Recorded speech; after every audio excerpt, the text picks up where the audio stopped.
Orphanage ইতিমখানাটি নির্দিষ্ট করে বলছে দা অরফানেস ইতিমখানাটি ইস প্রেজেন্ট টেন্সের ঘটনা ছিল মানে বর্ণনা পাচ্ছে বা ডিক্লারেটিভ কোনো কাজের বর্ণনা দিচ্ছে ইস হাই উঁচুতে রয়েছে ইন দ্য করলোনিয়া মাউন্টেন্স। অনাথ আশ্রমটি বা ইতিমখানাটি করলোনিয়া পাহাড়ের উঁচুতে অবস্থিত। তাহলে আমরা প্রথমত এখানে একটা ইতিমখানা পাচ্ছি। ইতিমখানাটি একটি পাহাড়ের উঁচুতে অবস্থিত। আই ওয়াজ দেয়ার, আমি সেখানে গিয়েছিলাম। আই ওয়াজ পাস্ট টেন্স নির্দেশক। আই ওয়াজ দেয়ার, আমি সেখানে গিয়েছিলাম। ইন দ্য অটাম, শরৎকালে। অটাম মানে শরৎকালে বা শরৎ ঋতুতে। আই ওয়াজ দেয়ার, আমি সেখানে গিয়েছিলাম, পাস্ট টেন্স। এবং এই যে দেয়ারকে দেখতে পাচ্ছেন, এই দেয়ার হলো অ্যাডভার্ব। দেখেন THERE, এই দেয়ারকে আমরা বলবো হচ্ছে অ্যাডভার্ব। সেখানে গিয়েছিলাম। ইন দ্য অ্যাটাম, তাহলে ইন হলো প্রিপোজিশন, দা হলো আর্টিকেল এবং বা অ্যাডজেক্টিভ, এবং অটাম শব্দটি হলো নাউন ওয়ার্ড। আই ওয়ান্ট, চেয়েছিলাম। Want past tense. কোয়াইট, শান্ত। কোয়াইট মানে শান্ত। আইসোলেশন, বিচ্ছিন্ন, একেবারে কোনো প্রকার সাউন্ড থাকবে না। আইসোলেশন। টু ডু সাম, দেখেন টু ডু উদ্দেশ্য বোঝাচ্ছে এখানে। টু ডু সাম কিছু, ট্রাভেল সাম ব্যবহৃত হয়েছে। ট্রাভেল সামস মানে কিছু কঠিন এবং ঝামেলাপূর্ণ লেখা। রাইটিং মানে হচ্ছে লেখা। তিনি চেয়েছিলেন যে কিছু কঠিন এবং ঝামেলাপূর্ণ লেখা লেখার জন্য একটা শান্ত পরিবেশ চেয়েছিলেন এবং হচ্ছে বিচ্ছিন্ন থাকতে চেয়েছিলেন। আই ওয়ান্ট, ওয়ান্ট অনেকে বলবো ওয়ান্টেড, আমরা বলবো want. I want mountain air, আমি চেয়েছিলাম। আই বলতে এখানে দ্য রাইটার মানে লেখক। এই লেখক পুরুষও হতে পারে এবং মহিলাও হতে পারে। এখানে বলা হচ্ছে আই ওয়ান্ট, আমি চেয়েছিলাম। মাউন্টেন এয়ার, মাউন্টেন মানে হচ্ছে পাহাড়ের বাতাস চেয়েছিলাম। টু ব্লো আউট, দূর করা, দূর হয়ে যাওয়া। ব্লো আউট কি দূর হয়ে যাবে, দেখেন দ্য ম্যালেরিয়া একটা রোগ ফ্রম হতে থেকেছে too long a time in subtropics মানে গ্রীষ্মমণ্ডলীয় অঞ্চল অথবা উপক্রান্তীয় মণ্ডলীয় অঞ্চল। বলা হচ্ছে আমি চেয়েছিলাম পাহাড়ে নির্মল বাতাস যেন উপক্রান্তীয় অঞ্চলে দীর্ঘদিন থাকার ফলে হাওয়া বা ম্যালেরিয়ার প্রভাব দূর হয়ে যায়। তাহলে এই যে কথাগুলো বলা হচ্ছে, এই কথাগুলো সাধারণত দ্য রাইটারের লেখা। কে বলছিল প্রত্যেকটি এই সেন্টেন্স গুলো এখানে বলেছে দ্য রাইটার, এবং রাইটারের বিভিন্ন প্রকার ব্যাখ্যাগুলো পেলাম আমরা এই জায়গায়। তারপরে I was homesick too অথবা টু, এছাড়া আমার ঘরে ফেরার প্রতি অনেক আগ্রহ ছিল। আই ওয়াজ ছিল পাস্ট টেন্স নির্দেশক। হোমসিক, হোমসিক বলতে হচ্ছে কি ঘরে ফেরার প্রতি আগ্রহ। যেমন অনেকেই ম্যাচে থাকে, এখন তাদের ম্যাচ থেকে তাদের যে ডেস্টিনেশনটা হচ্ছে তাদের বাসা যাওয়ার, এই বাসা যাওয়ার যে আগ্রহ, এই আগ্রহকে বলা হচ্ছে হোমসিক। ওকে, বলছে for the flaming of maples in October.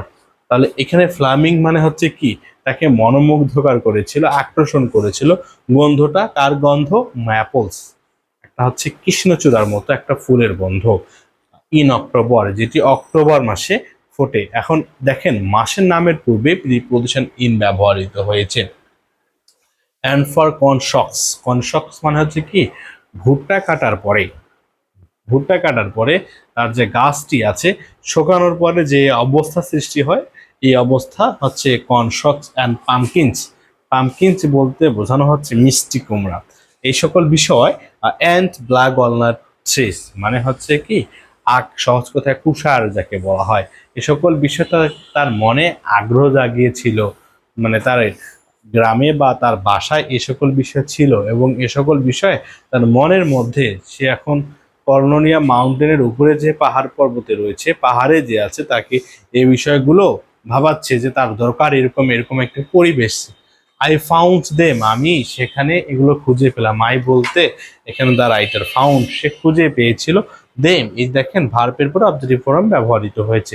I found them all living in the cabin that belong to, belong এর সঙ্গে প্রিপোজিশন টু ব্যবহৃত হয়েছে, নিযুক্ত থাকা। বিলং টু মানে নিযুক্ত থাকা। দ্য অরফানেজ ইতিমখানাটি half of a mile behind মানে পিছনে, বিহান্ট মানে হচ্ছে পিছনে, এই শব্দটি হলো আবার এই ওয়ার্ডটিকে আপনারা প্রিপজিশন বলবেন। বিহান্ট হলো প্রিপজিশনে, প্রিপজিশন দ্য অরফানেজ ফার্ম।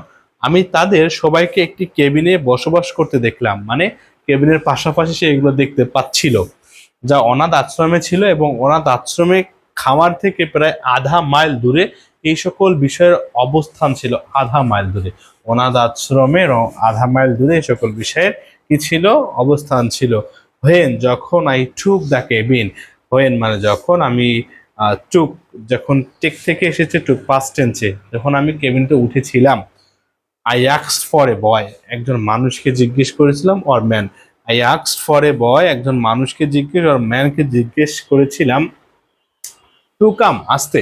দেখেন non finite verb, to come হলো এখানে non finite verb, to come মানে আসতে।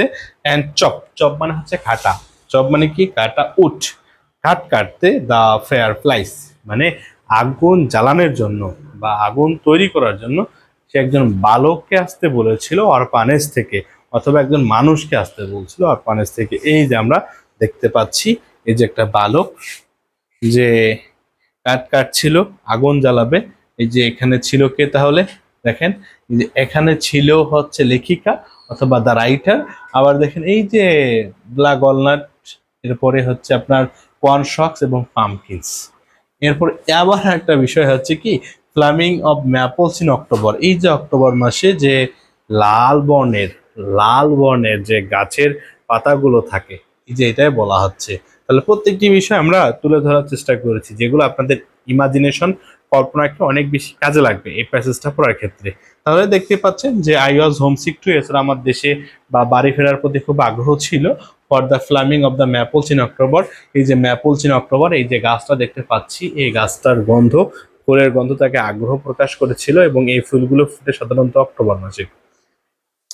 অ্যান্ড ফর কনশক্স, এই যে কনশক্স মানে হচ্ছে কি ভুট্টা, ভুট্টা কাটার পরে স্তূপ যে করা হচ্ছে, এই স্তূপের একত্রে যেগুলো বলা হচ্ছে এখানে বলা হচ্ছে কনশক্স অ্যান্ড পামকিনস। এই যে দেখতে পাচ্ছেন মিষ্টি কুমড়া, পামকিনস মিষ্টি কুমড়া। অ্যান্ড ব্ল্যাক ওয়ালনাট ট্রিস, এই যে পিছনে রয়েছে black walnut trees. I found them all living in the cabin that belonged the orphanage. তাহলে এই যে এটা তার ইতিমখানাটি ছিল এবং ইতিমখানাটির কিছু দূরেই এগুলো ছিল, ঠিক আছে।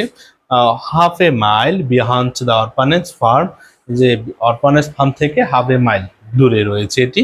When I took the cabin, I asked for a boy or man to come আসতে and chop, কাট কাটতে, এখানে টু চপ, টুটা লুকায়িত আছে, টুটা হচ্ছে লুকায়িত আছে, টু চপ উড, কাট কাটতে, ফর দ্য ফায়ার প্লেস, কিসের জন্য, আগুন জ্বালানোর জন্য। এই যে দেখতে পাচ্ছেন আগুন জ্বালানোর জন্য লেখিকার অথবা লেখকের একটা বালকের আসার কথা ছিল এবং প্রয়োজন ছিল। দেখেন I looked up from my typewriter, আচ্ছা দেখেন এই বিষয়টি আমরা যদি এভাবে পড়ি, এই যে লুক আপ টাইপরাইটার, এই যে typewriter, I look up from হতে থেকে চেয়ে my typewriter on a late afternoon, আমার টাইপরাইটার থেকে আমি একটু উপরে তাকাইলাম, কার কথা, লেখকের কথা, দ্য রাইটারের কথা। আর লিটিল স্টার্টেড, কিন্তু একটু চমকে গেলাম, অবাক হয়ে গেল, অ্যাস্টনিশেড হয়ে গেল। হোয়াই অ্যাস্টনিশেড, দেখেন অ্যাস্টনিশেড হওয়ার পিছনে কাহিনীটা হচ্ছে এমন, a boy stood at the door, my pointer dog, my companion was at this his side and had not bark to warn me. মানে দেখেন বালকটার পাশে এই যে দরজার সঙ্গে আছে বালকটি, এবং বালকটির সঙ্গে কুত্তাটি বা কুত্তাটি রয়েছে, যেটি ছিল এই যে রাইটারের সহযোগী। কিন্তু এখানে যে বালকটি আসার কারণে এই যে তার কম্পিনিয়ন ছিল বা যে সঙ্গী কুকুরটা ছিল বা কুত্তাটা ছিল, সে কোনো প্রকার ঘেউ ঘেউ করেনি, কোনো প্রকার আওয়াজ দেয় নাই, কারণ খুব ভালো একটা বালক ছিল যে এই কুত্তাকে সে কি করেনি, লাথি দেয়নি, এবং হচ্ছে বলতে পারি তার সঙ্গে কোনো প্রকার রুড আচরণ করেনি। তাহলে বলতে পারি যে I looked up my from typewriter on late afternoon, পরন্ত বিকেলবেলা, আর লিটিল স্টার্ট বা অ্যাস্টনিশেড, একটু চমকে গেলাম। এ বয় স্টুড, স্টুড এসেছিল, অ্যাট দ্য ডোর, কাছ, কোথায় এসেছিল, জানালার কাছে এসেছিল, অ্যান্ড মাই পয়েন্টার ডগ, এবং আমার পয়েন্টার ডগ তার সাথেই ছিল, মাই কম্পোনিয়ন, এই যে মাই কম্পোনিয়ন অংশটি রয়েছে এই অংশকে বলা হচ্ছে অ্যাপোজিটিভ, এই অংশকে বলা হচ্ছে APPOSITIV। অ্যাপোজিটিভ মানে সাধারণত দুটি কমায়ের মাঝে যা ব্যবহৃত হয় তাকে অ্যাপোজিটিভ বলা হয়, যা নাউন সম্পর্কে অতিরিক্ত তথ্য প্রদান করে, এবং এই অ্যাপোজিটিভটি সাধারণত ফ্রেশ হয়ে থাকে। কি হয়ে থাকে, অ্যাপোজিটিভটি ফ্রেশ হয়ে থাকে। Was at his side and had not bark, যে হ্যাড নট বার্ক ব্যবহৃত হয়েছে, দেখেন had not B R K E, D হলো past perfect tense. Had not barked এটি হলো পাস্ট পারফেক্ট টেন্স, এগুলো had not barked. The boy was probably, সম্ভবত, probably শব্দটি হলো অ্যাডভার্ব, 12 ইয়ার্স ওল্ড, 12 বছর ছিল, বাট আন্ডার সাইজ, কিন্তু ছোট ছিল। বালকটির বয়স 12 বছর ছিল কিন্তু হচ্ছে খুবই ছোট ছিল।